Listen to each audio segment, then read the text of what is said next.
Hey friends, we're back for what is now day 2 of our experiments born of curiosity. This is pre-ferment made of the 3 starters that we had.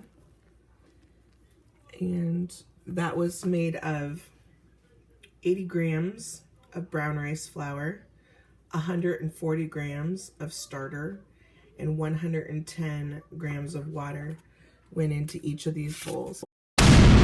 Surprisingly, or not, these all look about the same. So I'm going to go ahead and get the flours mixed up for making the dough. But our pre-ferment was started at 11:30 p.m. last night, and it is right now 9:30 a.m. So pre-ferments or levain needs to sit 8 to 12 hours overnight, so we're in that window. And we're gonna go ahead and get the flours mixed up. The way this is gonna go is everything is going to be the exact same about the recipes except for the flours used in the original starter. So that's that, and we'll see you guys back in a little bit. Let's go!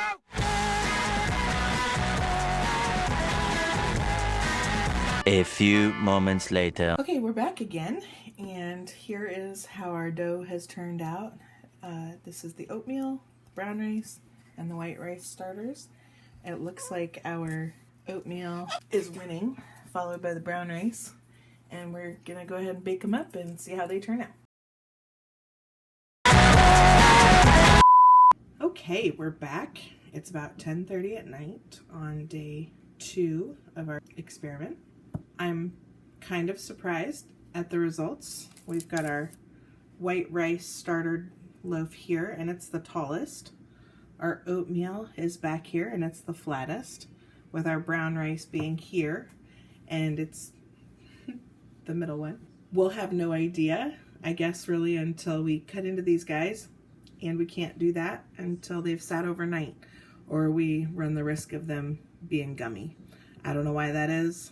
It's just a thing with gluten-free baking. So nothing like working all day to make a loaf of bread and then cutting into it too early. So I would not recommend that. So we'll be back in the morning to film the last bit of this and see how these guys look on the inside.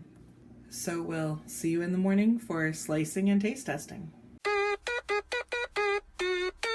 So we couldn't wait till the morning. It's only been an hour and 45 minutes. We hope we don't ruin it, but we're gonna slice into it. This is the white rice loaf.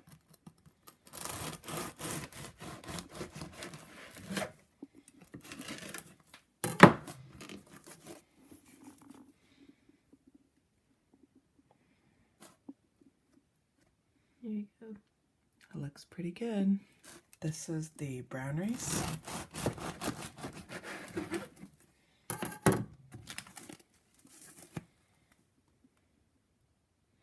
Looks pretty good. Finally, here is the oatmeal.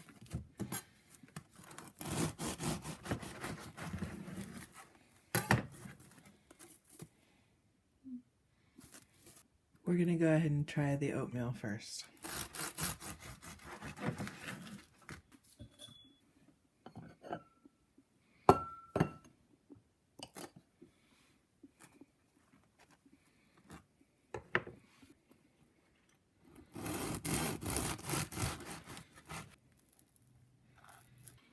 Okay, so we've tasted all 3, and this recipe was really good.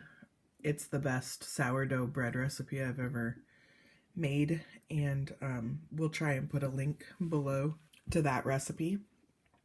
But again, this was the white rice, this back here was the oatmeal, and this was the brown rice starter. And our super scientific opinion is that the oatmeal was the winner overall. We don't have a piece of that left down here to show you, but the brown rice was the 2nd place winner, and the white rice was the 3rd place winner on taste and texture. Okay. Okay, so my sweet video editor and I have come to the conclusion that this was a really fun experiment to do. The texture and the crumb are really, really similar on all the loaves. And being that the recipes were followed the exact same, other than the primary flour used in the starter, just gave really interesting results. As you can see, they're just not visibly super different on the inside. But our favorite taste and texture was the oatmeal, and it just had a little bit more balanced flavor overall. There could have been slightly more salt in that one, or it just carried the salt different. I made sure the bags weighed the same amount. It's hard to believe that there was more salt in one versus another, but maybe the rice flours just carry the flavor differently. So we're totally thrilled with all of these breads. And again, we'll link the recipe we used below, and we just wish you all happy baking, and thanks for joining us. Bye.